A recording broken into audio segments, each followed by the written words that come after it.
కొమరంభీం జిల్లా ఆసిఫాబాద్లోని జానకాపూర్లో జరిగిన రైతు వేదికలో ఉద్రిక్తత చోటు చేసుకుంది. కొత్త రేషన్ కార్డుల పంపిణీ కార్యక్రమంలో ఎమ్మెల్యే కోవా లక్ష్మితో కాంగ్రెస్ నేతలు వాగ్వాదానికి దిగారు. మాటామాటా పెరిగి కోవా లక్ష్మి, కాంగ్రెస్ నాయకుడు శ్యామ్ నాయక్ మధ్య గొడవ జరిగింది. గొడవ తీవ్రతరం కావడంతో ఆగ్రహించిన ఎమ్మెల్యే కోవా లక్ష్మి శ్యామ్ నాయక్ మీద వాటర్ బాటిల్ విసిరారు.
ఆయన ఏమంటున్నాడు?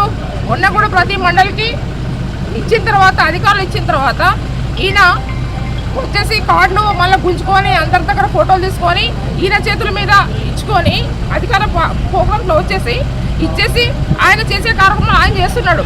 మేమెవడో కూడా పట్టించుకుంటలేము. కానీ ఈరోజు మేము మాట్లాడుతున్నాం. ఆ రోజు ఏవైతే మేనిఫెస్టోలో చెప్పారు, ఇప్పుడు అధికారులతో ఏం చెప్పిస్తున్నారు? జేసీ గారు ఏమన్నా గత ప్రభుత్వం ఇవ్వలేదు, మరి చాలా రోజుల నుంచి ఇస్తున్నారు ఇప్పుడు అని చెప్పేసి మేమన్నాం. గత ప్రభుత్వం కూడా ఇచ్చింది, ఎందుకు ఇవ్వలేదు?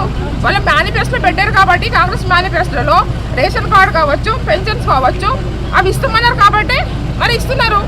దాంట్లో తప్పేముంది? వాళ్ళు చెప్పినాయి కదా మాటలు, అవి హామీలు ఇచ్చినాయి కదా. మరి దాదాపు ఒక 100 హామీలు ఉన్నాయి. 100 హామీలలో మరి ఒక్క రేషన్ కార్డు ఇవ్వగానే కాదు కదా. మేము ఎవరేమంటలేము. ఇక్కడ వచ్చి రౌడీ రిజన్ గా చేస్తున్నాడు వాడు. వాళ్ళు పెళ్ళాము 10 సంవత్సరాలు 2 సార్లు ఎమ్మెల్యేగా ఉన్నది బీఆర్ఎస్ పార్టీలో. ఇవాళ కేసీఆర్ గారిని ఇష్టపచ్చినట్టు తిడుతుంది. వీడు వచ్చేసి ఎక్కడంటే అక్కడ చెల్లమ్మని మా మీద పెత్తనం చేస్తున్నాడు. నువ్వెవరు అంటున్నాడు నన్ను. ఒక ఎమ్మెల్యేని పట్టుకొని నువ్వెవరు ఇక్కడ ఇవ్వడానికి అంటే మరి ఏంటిది అన్నట్టు చెప్పండి. అంటే ఈయన ఎక్కడి నుంచో వచ్చేసి దేశాలు తిరిగి మా ఆసిఫాబాద్కి వచ్చేసి ఈయన లోకల్ కూడా కాదు, నాన్ లోకల్. ఈయన వ్యక్తి ఇన్ని రోజులంతా ఎంవీఐగా ఉండి ప్రతి ఒక్క మన వెహికల్ దగ్గర, మోటార్ సైకిల్ దగ్గర వాళ్ళని పీడించుకొని వాళ్ళ రక్తం తాగినోడు వీడు ఎమ్మెల్యే అవుతాడా? సచ్చిన ఎమ్మెల్యే కాడు. నేను చెప్తున్నా కదా, ఈ ఆసిఫాబాద్ నియోజకవర్గంలో ఆయన అంటున్నాడు కావచ్చు ఇక్కడ నేను ఎమ్మెల్యే అవుతాడు. ఎవడు కూడా ఓటేసే పరిస్థితి లేడు మనకి. ఈ రోజు పెత్తనం చేస్తున్నాడు ఎక్కడంటే అక్కడ వచ్చేసి. ప్రతి దాంట్లో కూడా మొన్న రెబ్బెన వచ్చిండు, మేము ఏమనలేదు. మరి వాకటి వచ్చిండు, ఏమనలేదు.